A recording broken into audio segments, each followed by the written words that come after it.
I lived in a little apartment on 71st Street right off Broadway, between Broadway and Columbus in New York. And he would actually knock on the door rather than leaving the mail outside because he wanted to get some response about what I thought about or what my mom thought about. And I have some examples I'd like to show you. For one example now, here is a poem affiche created by my former teacher, Asif Zatkin, who was one of the first Cubist sculptors.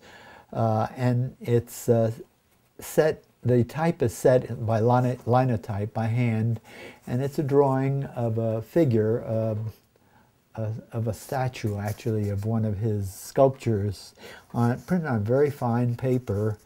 And so this is quite a tradition in France, in any case, and also to a lesser degree in Spain and Germany. But there are all kinds of communication, and for example, combining words and pictures. Here's a letter that I received from a young man in a mental institution in Belgium. A friend of mine was working in that institution and invited me to draw and paint with the patients. And this is actually quite a mature, mentally retarded young man, and he did this drawing, which is very childish, but this combination of his photograph and the drawing has a lot of meaning to me and brings back that moment.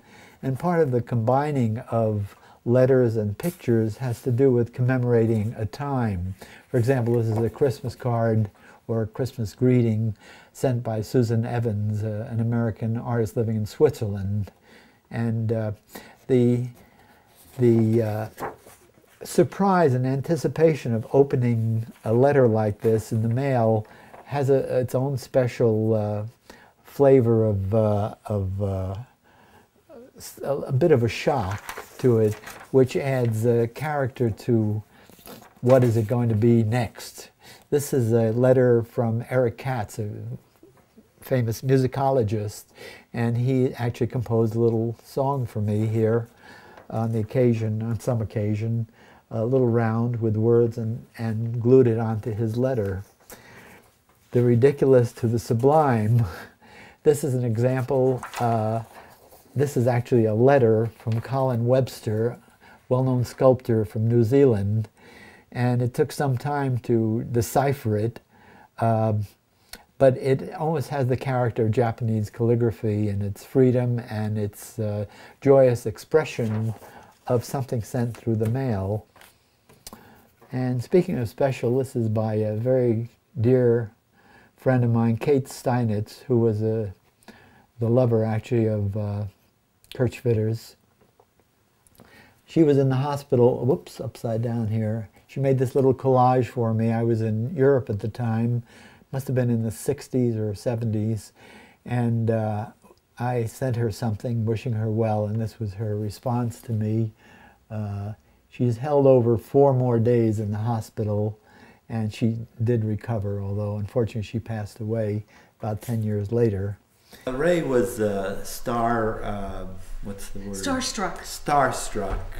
He, although it's tongue-in-cheek, there's an element of truth in it, and he, in one sense, made a parody of stars in the movies, because he was hip. He knew it was put on, you know, and hype and all that. But on the other hand, he wanted to be, like all of us want to, you know, be famous and all of that.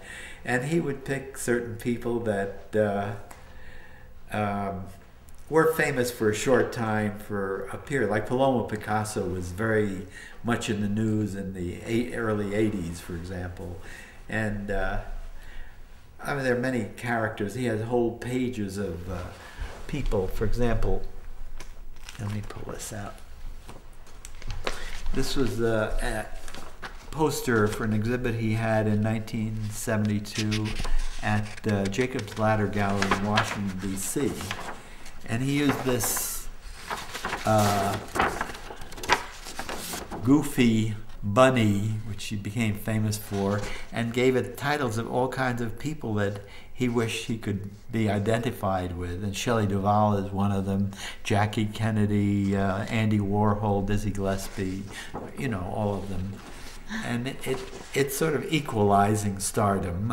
And how flattered were they? You know, it must have been very cool to be There's actually documentation that these people wrote saying they hated it or they loved it or it doesn't matter or who cares or leave me alone or they want to be consecrated. And his last show in Los Angeles at the Silverman Gallery, for example, I believe, if I recall, there were about 40 pieces. Quite forward-thinking, in my opinion. I apparently wrote him that he spends a long time on his work, and he said, no, I don't spend 10,000 years on my drawings. I only spend 2,000 hours. I only spend 2,000 hours on each sketch.